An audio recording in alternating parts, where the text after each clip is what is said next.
Emmanuel Lucky Zissis.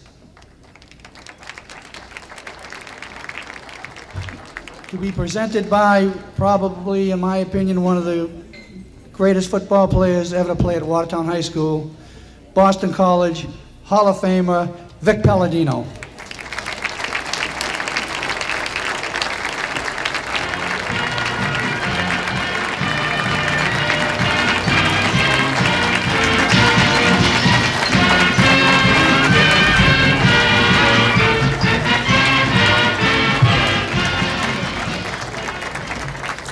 Thank you very much. I almost fell down there. I had a little heart attack a couple of weeks ago, but I'm one of these guys that likes poetry, you know, lay me down to bleed a while, for I'll rise again to fight. I don't know who the author is, but I always say that. But I wouldn't miss this occasion for anything, because Lucky Zissis to me is one of my best friends, teammates, colleagues, a great influence on my life. And I'm sitting back there and I'm saying, you know, all these people on the committee nowadays, they don't know who played football 50 years ago. The same thing with Boston College over there. I got elected, but it took 50 years before they recognized it. They don't know who you are. So I'm sitting there and I said, there wasn't a greater athlete or student than Lucky Zissis at Watertown High School. Man, this guy could tackle. He could play basketball with George Yankowski, Billy Kearns, and baseball, and out of first base, and then out shot put. And what I liked about Lucky was the fact that he was a serious boy. You couldn't have picked a better kid to hang around with. In fact, we were together so much they used to call us the Gold Dust Twins. We worked over Squires during the summer and everything.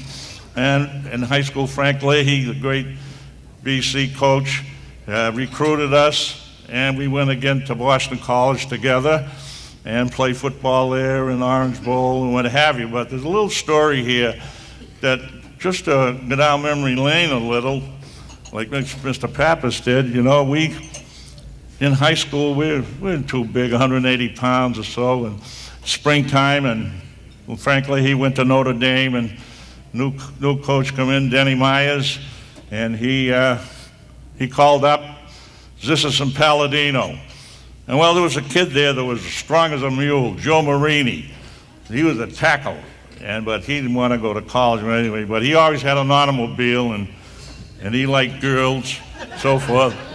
And so we said, can we bring Joe along? And so Joe drove us over. And we went over there, you know, we looked all over. There was only about 2 buildings in those days. The tuition was $250. And everything was all right. And so suddenly, they said, go over the equipment room. I said, what are we going to go over the equipment room for? So they want to just give us shoes to see how fast we can run. We went over there, and then they gave us shoulder pads, and then hip pads. I said, well, these guys are crazy over here. Now, you remember Boston College in 1941 defeated Tennessee in the Sugar Bowl for the national championship with Charlie O'Rourke, Mike Holovac, all these big guys over there. Freddie Normitz, and we get down the field and line up for calisthenics. And I said, gee, I'm scared. I don't know about you. And Lucky Zissis says, oh, yeah, you're not alone, I'm scared.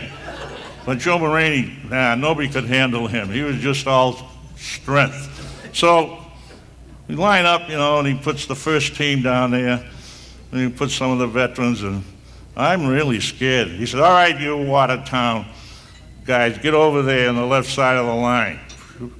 Palladino, you play guard. Joe Marini, you play tackle. Zissis, you play left end. Gee, the first play, they drove me to the safety man. They got a piece of my hand here with the scar. Lucky Zissis tackled Mike Holovac. He said, gee, I don't know where I was the rest of the day. And Joe Marini, the tackle, well, nobody could handle him. He just picked the guys up one after another and threw them in the backfield. So after a while, we said to ourselves, hey, we're going to take this. So we poured in there, and we threw the pass. I think Mickey Conley or somebody. We threw him for a loss. Oh, that coach loved it. He blew the whistle, and he balled all those players out. Well, we went on for about 2.5 hours. with all blood and everything, walking off. I said, I don't want to go to school here. I said, these guys are crazy. I said,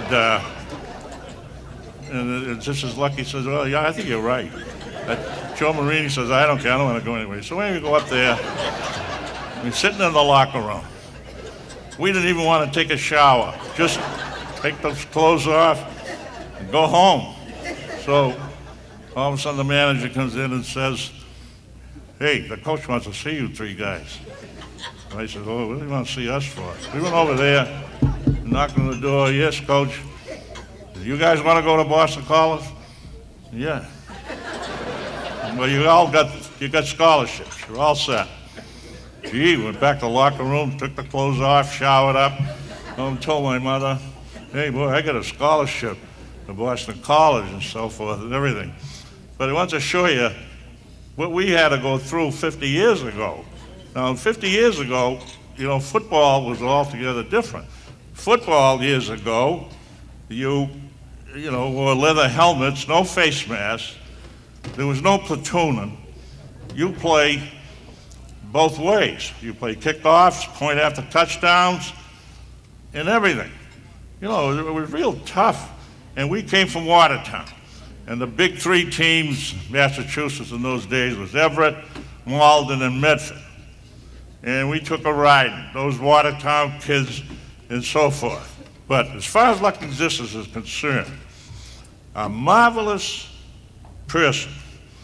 And ending up, before I introduce him, and I want to congratulate all the new inductees, incidentally, and all the former ones and everything, but I have a saying, personally to Lucky Zissis, and his lovely wife, Jean, and to his daughter, Karen, that, Lucky, you're not only a gentleman,